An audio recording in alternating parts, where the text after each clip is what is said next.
What's going on, traders? Welcome back to the final day of our 25 days of trading series. I appreciate you tuning in this far. If you've seen every single upload, if not, go back and check them out. I put them all in a playlist down below. But today, to wrap us up, as we wrap up the new year, I want to talk about my biggest lessons of 2025. Trading, payouts, structurally, technical lessons, you name it. We'll go over all of it here. But first, let's go over some structural ones. The keyest lesson that we could preach, it's all in ASFX TV on my daily live streams, on my VWAP strategy on ASFX TV as well. I need my price as close to VWAP as possible. It's not just a VWAP strategy, it's a pullback strategy of loading up the move, getting in before it's too obvious that the price that pays is often closest to my VWAPs here. So let's just first go over this open. That comes back down to the overnight VWAP. So the first thing would be not getting too zoomed in on the shorts because my bias is actually bullish. We're above this overnight. So once I see that respected, I want to see it respected, first of all, to make sure we don't just sink back lower. But once buyers take control of New York VWAP here, I know I want to be positioned around here. My bias is actually bullish, right, because the higher time frame on this markup. I'm just trading level to level, in this case back to previous structure. So I'm long mid-range out at the top. Pulls back to VWAP. I want to be invested here. I was just long back here at this same price. We made a new high of day. Higher low could definitely be formed around this New York VWAP. This could be the pullback that I want to go make another move. So tying this first lesson of price close to VWAP, the second one, I could trade it multiple times per day. I don't need to try to squeeze every single point out of this move all the way to all-time high. I could let it pull back, long it at VWAP again, make another new high. I believe on this day it pulls back here and makes another new high. That there's always another opportunity around the corner. And you're really not going to maybe believe that until you go through Futures 2.0 or do your own markups of saying, what was the prices that paid?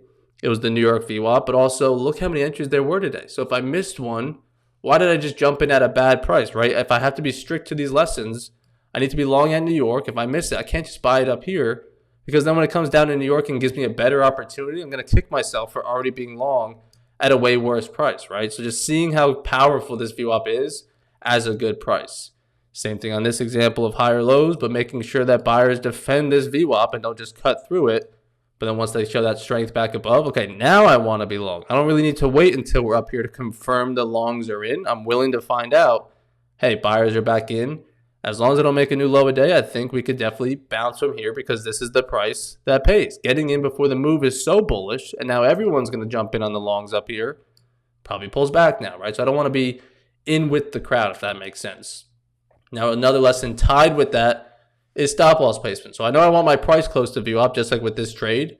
But when I can get a true stop loss that truly invalidates my idea, right? If I'm short here off New York and I can get a good reasonable stop at the highs, I love that trade because not only am I selling it at a potentially great price, but I also love the confidence of the stop loss. Well, if this gets taken out, it's going to give me some valuable information that I took a loss, yes, but now it's breaking for new highs. So I could use that information of saying I'm maybe wrong on the shorts. Let's look for longs in a little bit.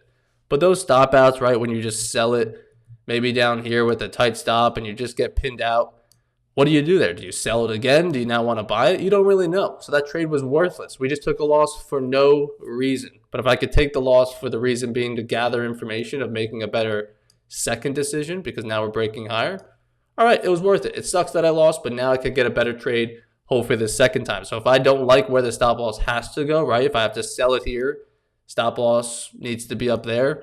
If for some reason I don't like that, then the trade's not worth it. I'm not going to get in. I'm not going to just bend the rules and say, all right, I'll just put the stop there just because it looks better there. No, if the trade doesn't make sense with the stop loss placement, the price that I'm getting, the trend, everything, it's not worth it. I'll find something better just like I did back here or like I did back here, right? So it'd be the equivalent of buying it up here.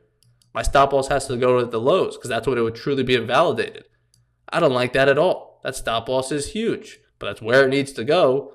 So now when it comes a little bit lower, I can get a better stop loss. Okay, cool. Now it's worth it. Now I'll get involved. Now, another lesson with that one, this is another example of that. First break of open range low, you can see the notes here, not chasing that. All of that is in Futures 2.0. You get your first month free if you just click the link down below and use code FIRST, VWAP strategy from A to Z. Stop loss at high of day. We're making these lower highs, but for some reason we stop making them and we break for a new high a day. Get me out of the shorts. We're not holding these VWAPs as resistance like I quite thought. So now I can pivot with new information. Another lesson. I've made plenty of videos about it. Using that higher time frame, but not overcomplicating it. You can read the notes here. I know they're half cut off, but just seeing the sentiment on the day. Higher highs, higher lows, higher high, higher low, off of VWAP, mind you, but also a new high of day pre-market. So we pull back down at the open, which is sometimes being too zoomed in. Seeing this chop, yes, it's very ugly, but there were many people shorting it there because it is below the New York VWAP. Technically, if you looked at a markup on this day, this was just this past Monday. Yes, it looks bearish, but keep in mind that overall trend. We're not just looking at the past 30 minutes. We want to see what's the sentiment, who's been more in control, what's more likely to maybe want to happen down at this VWAP. It likes to form higher lows, just like it had, and just like it had, right? So not being too zoomed in on chasing 1 minute price action, just zooming out and slowing yourself down. I'm saying, is this really telling me sellers are in? Or is it maybe a little too soon to say that, right? Because I said it in the other video, same thing here, just because you could see it. If this were to crack even lower, this is probably where I'd be saying shorts are in. But this is way too soon to say sellers are stepping in and breaking below that VWAP. Give me more information, convince me a little bit more. So I'm just being more picky of saying you got to convince me. Other than that, I think we're still holding long, and I might miss a winning short because of that. But I'll also avoid stupid losses going to the downside when it's actually a bullish trend. One more lesson here. Patience with that.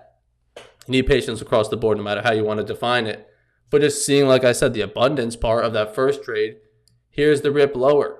First lesson of this video was I need price at New York VWAP. So I needed to be short there one way or another, but I wasn't. Okay, I want a good stop loss. I need price by VWAP. I need a stop loss that makes sense, right? So we return to VWAP because I show that patience of saying I don't need to just chase anything. I'm looking for 1 to 2 good moves a day. If I could do that every day, all year, you'll be in great shape. Not being too zoomed in on just chasing every single little move, all of every little move, every single day. Recognize where are your strengths. My strengths are when we're close to this VWAP. I win a lot more when I wait for these pullbacks than when I chase these lowers down here off of no level. All right, it's pretty cut and dry. I need to be at that VWAP or I'm leaving it alone. Otherwise, I'm playing with fire and playing a little bit more risky because I know I could win it away from VWAP. I could win some shorts down here every now and then when there's a lot of momentum. But more times than not, consistency-wise over the course of the year, if I find trades off of here, I'm normally right more times than not. So when we get to that VWAP, okay, now's my opportunity. I sat patient through this whole move. I didn't give in to my FOMO and just jump on in, breaking the rules, getting a bad price. I got rewarded for my patience, and now we traded back down in the direction of trend of that 15-minute. So they all tie together. I'm using the 15-minute, close to VWAP, a smart stop loss, needing less trades. I don't need every single move. If I could just copy and paste this every single morning, this is a nice day where you maximize on a clean trend. You get 2 nice winners. But even if I just have one and done, and keep on avoiding those big loss days from over trading of trying to time along there and then chasing the shorts at the low here, right? It's just like too all over the place. When I'm in my pocket, it's less, more. Less indicators, less time at the desk, less volume that I'm even trading with. I'm not oversizing to trigger those emotions of, oh my God, I'm going to drawdown here and it's pretty heavy. I don't want this to lose at all, right? And then, of course, you get these trades when it's nothing but pure profit and you're feeling great.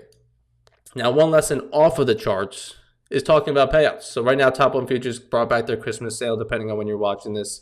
They're 55% off again with code Evan, so make sure you check that out down below. You can copy trade 5 instant funded accounts, 6 Ignite accounts. I have individual videos on this YouTube channel about those account types, so you can rewatch those if you're interested in what those are. But you're going to have to put money in. People ask me on stream, like, what's the benefit of the Ignite accounts? They're a little bit cheaper, a smaller of a payout, but they're cheaper. So if you don't want to invest as much, maybe go that route. Or if you've never taken a payout, why pay so much if you don't know if you can take a payout? So yeah, go with those Ignite accounts. You can get one for like $180, a 50K right now with code Evan. So those are for those traders, right? But you're going to have to invest at least 3. I'm copy trading 3 accounts. So right now on their deal, it's $900. You got to be comfortable spending that, but seeing the power of it, well, I potentially stand to make $7,500, right? If I take a payout across all 3, I could take $2,500 out from each account. That, oh my God, less is more, just like I said, that even if I make $1,000 a day, my profit target, or excuse me, $1,000 a week, the profit target's $3,000. If I make $1,000 a week, I could technically be there in 3 great weeks of trading. So every 3 weeks, $7,500, that's not too shabby. And obviously you could scale it up to 5 accounts, take 12.5. You could trade the bigger accounts, take out 17 grand, right? Whatever. But just chopping it down to $1,000 a week. Okay, cool. So why am I trying to make $600 on a Monday morning at 9:40 in the morning when the trend isn't set, the 15 minutes ugly, we're not near VWAP, this stop loss doesn't make sense? What are we doing? But if I could just chip away at it, $300 here, $400, a flat day, minus 200, plus 600, right? Like you just chip away these base hits. Some days you'll have the home runs, just naturally when it's a clean trend, you maximize on it really well. Great, there's our home run. We're not going to find those every day. A lot of the time it's just going to be one and done. I traded from the VWAP, out at the low. Did I leave this on the table? Sure. I'm going to leave so much money on the table this year, it's disgusting. But I'm also going to put so much money in my pocket from just taking the base hits and not letting this pop, come back to break even, and getting nothing. Going back higher, coming back, making a little bit less than I could have made if I just wasn't greedy, right? So knowing that you're going to have to invest in it, but also just taking it seriously. Like, it's $900, it's $1,500, then even if it took me a month to take a payout, it's still $12,500. Okay, cool. So that's worth the wait, I would say. And it's not unattainable in terms of my profit target. It's only $3,000 per account. And if you're on copier, it's just $3,000 across the board, right? So $3,000 divided by 4, it's really not even $1,000 a week. So I really think with base hits, it's super attainable. But you got to chip away with consistent setups. They have to all look like this, with proper stop losses, with consistent risk, not opening up too many trades per day to take big red days and set yourself back, right? So I think they all tie together really well overall in the year. Great lessons around, but trying to keep things simple. If you want to learn more about my strategy, I go into it fully here on AceFX TV. Like I'm saying, your first month is completely free of the strategy you get access to, as well as the live streams where we take these trades live every day. So I appreciate you guys tuning in, whether it's your first video, you watch the entire series, whatever. I appreciate you guys. Hope you have a great holiday. And if you're coming back in the new year, we got a lot of things cooking up on stream, off of stream, top 1 futures, you name it, we got it. So I appreciate you guys tuning in. Make sure you check the links down below. I'll see you guys in the new year.